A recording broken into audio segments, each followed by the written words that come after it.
Hello Horror Hounds. I went to London Film and Comic Con at the weekend and I've been umming and ahhing about whether to do a haul video like this when one of my favourite YouTubers, Jambo Shango, put up an LFCC haul, and in the comments he persuaded me to do one of my own, which is this now as I'm speaking to you. So first order of business, I'm going to link to his video, and really you should do yourself a favour and check out his channel and subscribe to his channel and get alerts on his channel, because he really is one of my favourite YouTubers, hands down. Him and his aide Randy Mole do superb videos. That's right, Jambo has aides. I'm just here, I just do this on my own, but Jambo Shango has aides. I went on the Friday and the Saturday, first time going on a Friday. I've been for the last few years. The first time I went was when Robert Englund was doing photo shoots in full Freddy makeup. Got a diamond pass for that shit, you better believe it. And Ken Kersinger at the same con was doing a Jason photo shoot in Jason makeup. So we got a Robert Englund autograph there and a Ken Kersinger autograph there, and Tom Savini was there as well, and that kicked the whole thing off. And this year was a bumper crop for horror guests. The reason I mentioned going on Friday is because I will now forever go on Fridays whenever I go. It's just so much more chilled out. There are less people there, you get more time with the guests. They're more chatty because they're at the start of the weekend rather than really ground down by it, because it can become a real grind. And I kicked off with a guest that set the bar so high. Chris Durant. He played Michael in Halloween H20. He was Ghostface in Scream 2. The guy was such a stand-up guy, a true gentleman, really happy to chat. Tons of talk about behind the scenes at Halloween H20, loads of insights into how it was made, his approach to it. Whilst he was signing this, I said, "Can I ask you a really dumb Halloween question?" He said, "Sure, fire away." I said, "Did you think," so my opening question was, "Did you think about the walk at all?" Because in my head, once the boiler suit's on, the knife and the mask, I would start overthinking the walk, and I'd walk like a fucking doofus. I'd look like a fucking idiot. And he said, no, the main thing was I took my time because Michael doesn't rush, but everywhere was a straight line. I just go and keep the momentum up and nothing's going to get in my way. He said that Jamie Lee Curtis really wanted this to be the last of a trilogy, Halloween, Halloween 2 and H20, and round it off, and that be the end. So I asked him, the final moments with Michael reaching out to try and touch Laurie and then her taking the head off, I said to him, did you play that as a moment of sibling connection, or was Michael still trying to reach for her, still trying to get her? He said, well, he said, what do you think? And I said, it works both ways. He said, it had to work both ways.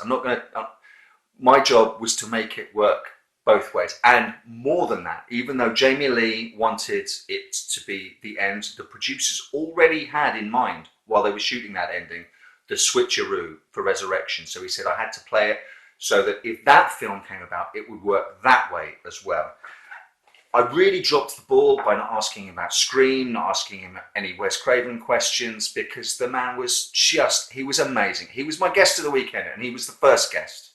After that, I queued for Andrew Robinson, and he was an absolute fucking delight. Well, I was there as a Star Trek fan, and he has to go on my Star Trek wall. I don't talk about it on this channel because it's not a time and place to geek out about Star Trek. This is a horror channel.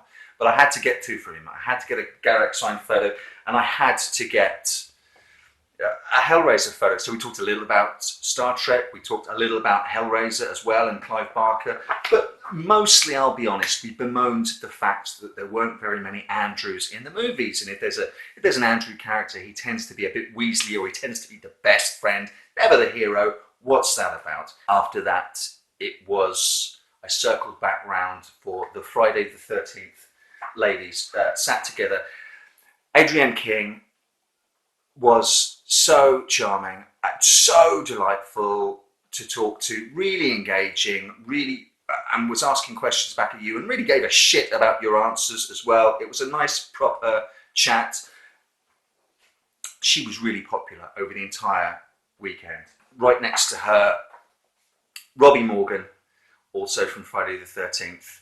I made a bit of a fool of myself with Robbie Morgan, telling her how super cute I thought she was in the movie. But what are you going to do? Sometimes you make fools of yourself in front of women that you had crushes on from the movies from when you were a kid. Tom Morgan was there as well. Jason from Jason 5, but not really Jason. It was, is it Roy?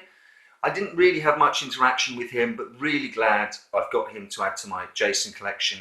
I'm a big fan of Part 5. I know it gets shit on, but check out, if you want to see where I place it, by all means, check out my ranking video for Friday the 13th. That was all day one. I had most of my business sorted on Friday, and the only guests that I wanted to meet that I didn't meet on Friday was because they weren't turning up until Saturday. So this is my advice to you guys. Get a fucking Friday pass. Take the day off work, come on Friday. And next time, Jambo and Randy, come Friday, stay overnight. Can have a few drinks together Friday night. Back to the con on Saturday. Saturday morning. Straight as quickly as I could get to the queue for Toby Hooper, who didn't start signing till about 10, 9:30, 10. Super fucking popular. As you would admit, they don't get very many directors in. This is a direction they should really think about going in. I was really lucky. I was queuing there for about an hour waiting for him to turn up, and about 5 behind me, they started virtual queuing him, and they had to use Derek Jacobi's virtual queue tickets, who was a no-show, because they hadn't thought that Toby Hooper was going to be as popular as he was. I felt super sorry for him.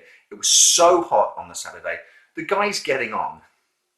There were only about 10 people in front of me in the queue. Every single one of those 10 had about 7 items each that they wanted him to sign, and I just thought, man, if this is a sign of how things are going to go for him over the weekend, I wouldn't have the energy. But a real box ticket, a real bucket list. I figured everyone was going to be talking to him about Texas Chainsaw, so I wanted to tell him a couple of things. I wanted to tell him that I thought Texas Chainsaw Massacre 2 is one of the best sequels of all time, and that I still think it's still underappreciated, which he agreed with me. He seemed pleased that there was a fan of one of his, of not Texas Chainsaw Massacre.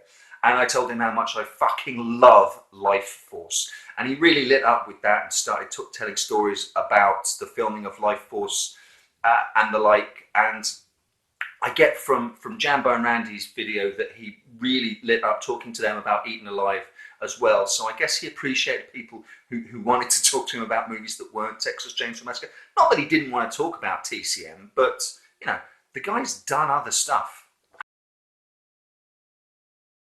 After that,